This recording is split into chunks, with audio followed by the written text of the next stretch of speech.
Thanks very much for inviting me today. For those of you in the room that don't know me, my name's Jane Murphy and I'm a PDSN in Swansea Bay. It's lovely to meet you all. So Sarah's asked me to come along today to talk to you about our experience of using SEREN Connect in Swansea Bay. So my first slide this afternoon is going to come up now. Or do I need to use this? Do I press the red button? Oh, fantastic. So as we've just been talking about, this is currently our transition pathway in Swansea Bay. And we've just been discussing, it's not final. There are things in there that we'd like to change. But at the moment, this is currently how young people in Swansea transition over to adult services. And it's very similar to the Wrexham model. And as you can see, SEREN Connect forms part of it. We tend to deliver E1 after T1 and E2 after T2. So currently we're using E1 and T2, but we'd love to be using E3 and E4 as well, because we think SEREN Connect is fantastic. So forgive me for following the script. At the end of my session, hopefully we'll have lots of questions and things to talk about.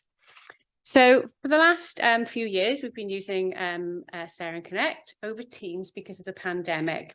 We wanted to start face-to-face sessions as we feel this could facilitate better discussion, but it's been difficult to find adequate space. The cohort has been split between three sites as we have three separate groups to correspond. We have used the easy to follow slides provided to guide our sessions. We've developed our own survey monkey asking the young people that attend about how they feel the sessions went and what could be improved upon. So, delivering the SEREN Connect itself. The slide deck. We found the slides in SEREN Connect series to be easy to follow and informative. The slides allow for breaks and guide the educator through each section. The slides are adaptable. We've left some out of the group if the group is small, and if the discussions around one topic have led on to lots of conversations, we've started to run out of time, we've left slides out. So it's really adaptable. For example, if you get stuck on one scenario with young people wanting to share lots of information and debate, then we might not discuss all the scenarios. So it's really adaptable and we use the slides to mirror that. How we engage with the whole group.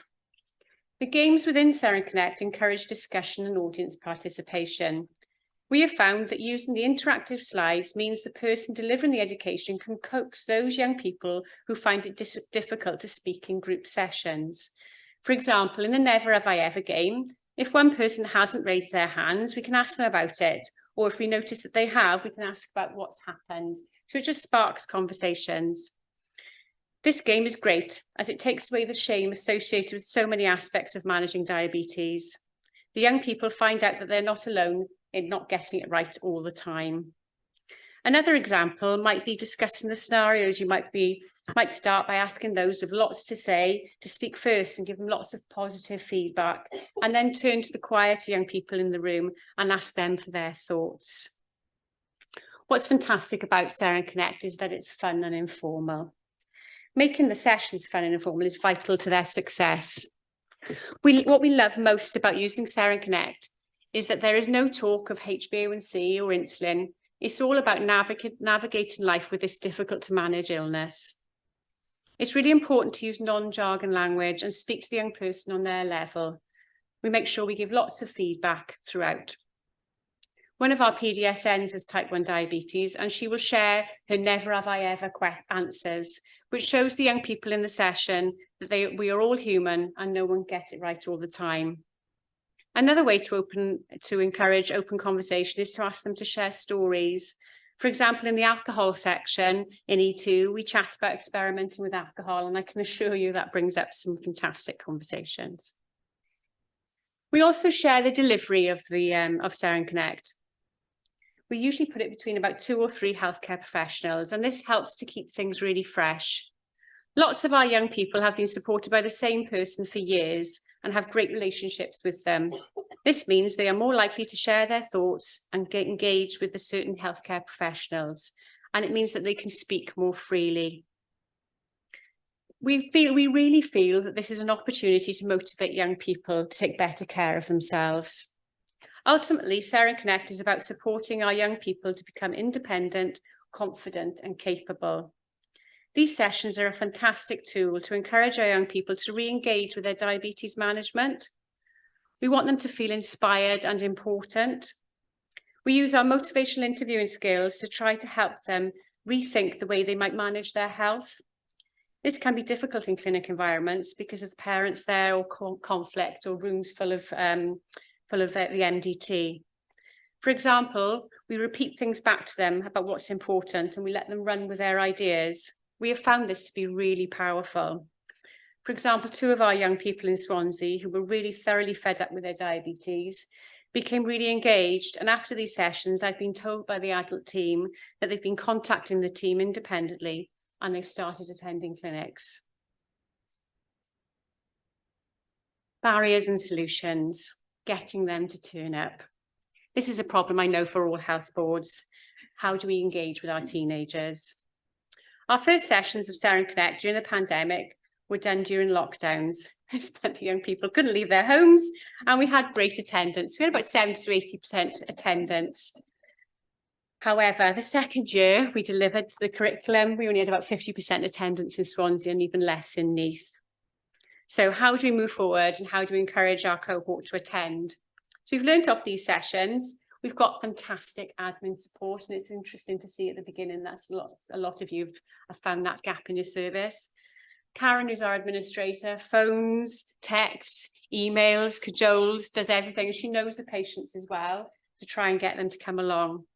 We also took back some feedback from our young people who've said the sessions, they prefer to have them in the evening so they don't miss school or college. Moving on from this, we've been asking the young people how we can prioritise these sessions in their life. We've developed a carefully worded letter of invite explaining the importance of these sessions.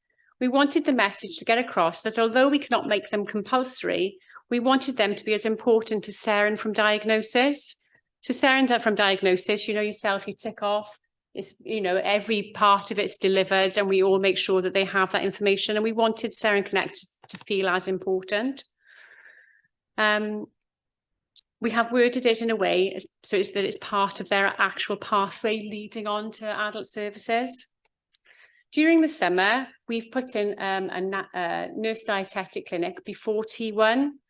We put it at a time just after exams and during prom week, and we had over 90% of our young people come along. And this was great because really it was just talking about what was going to happen to them over the next 18 months. And again, pushing over what we thought about SEREN Connect and how valuable it was.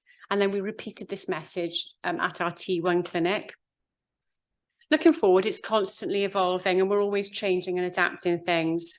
We're already thinking ahead, and the feedback we are getting from the young people at the moment is that they'd like some of these sessions to be virtual because not everybody's comfortable in a big room. Also to put on these sessions at multiple times so that they have the opportunity to attend. We feel the key to developing relationships between the young people starts early on as well. One of my colleagues, when we were chatting about this the other day, said it's really important for these young people to know each other early on in the process. So they're moving to comp groups, and having our camps back is vital to that, to encourage friendships between peers, so that when they turn up to these sessions, they perhaps already know a couple of people in the room. The other problem is getting feedback. I didn't have one reply on my monkey survey over 2 years. We asked the young people about this in the pre-transition clinic over the summer. They felt they didn't want to stay behind to complete out forms, and they didn't want to complete feedback after the event. We had great verbal feedback during the sessions and everybody valued it. One of our young people suggested using a Mentimeter, and isn't it incredible that you've had a go at using that this morning? This allows for instant feedback and the information is anonymous, great for teenagers. We've managed to secure funding and we're going to use our Mentimeter at our next SEREN Connect event. I was going to say, does everybody know what a Mentimeter is? But you've kindly shown us this morning and it is really powerful. It's a fantastic tool.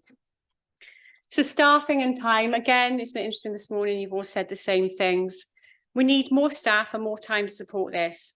We don't deliver E3 or E4 in Swansea Bay currently, but I know the staff in the adult services would love to.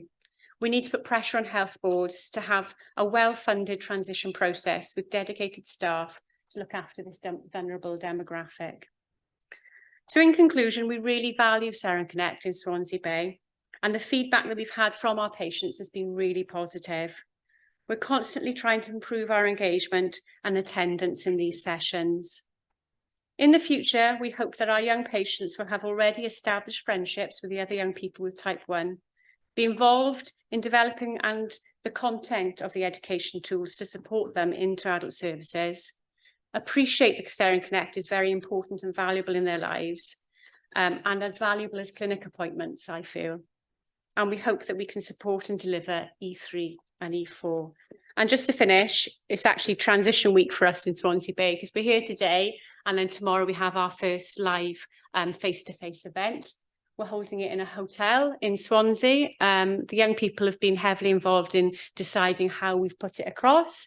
And we're hoping out of 35 of our young people moving over to adult services, we've got 20 kids coming tomorrow. So we're really excited about it. We're going to be using the Mentimeter. And like I said, we've adapted SEREN Connect, and it adapts over the evening. If you've not used it before, it's really easy to follow. It's really good fun. It's a laugh.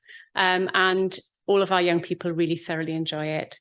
So please, any questions, because that was quite short and sweet. Can we hold off questions? Yeah, sure. And perhaps do joint questions with Joe and Jess after the next session. Is that okay? Lovely, thank you.